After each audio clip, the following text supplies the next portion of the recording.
Alors en Tunisie, on distingue deux types d'Oxar, l'Oxar de plaine et l'Oxar de montagne.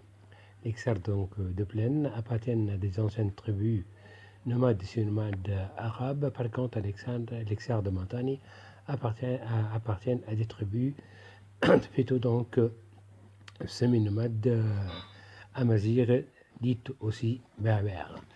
L'Oxar est un ensemble fermé de pièces voûtées construite en pierre, gypse et sable, en forme d'alvéole, autour d'une cour carrée, rectangulaire, ovale ou voire circulaire.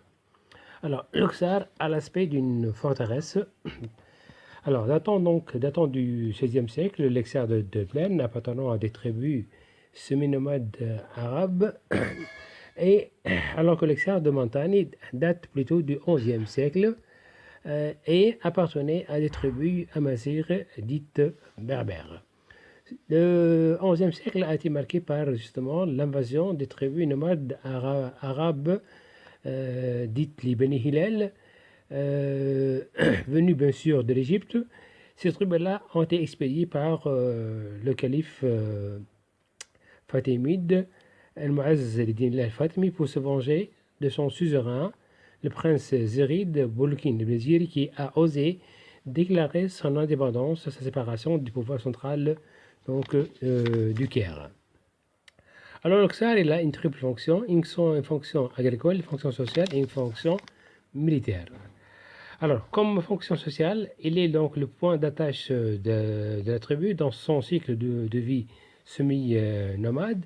Il n'a jamais servi d'habitation, car les Xuriens habitaient donc toujours dans des tentes tissées en poils de dromadaires ou de chèvres qui s'installaient dans la cour du Xar.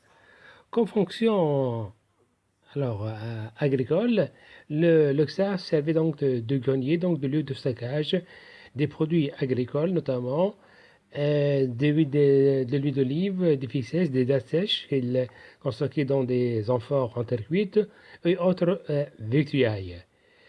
Alors, comme fonction militaire, le Xar servait donc de lieu de refuge pour la tribu là, pour s'abriter donc des attaques et des raids menées par des tribus ennemies, notamment en période de guerre.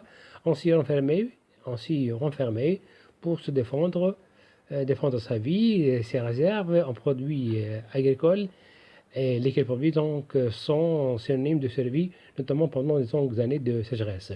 De même, dans ces pièces-là, on stockait aussi donc ces objets de valeur tels que bijoux ou autres.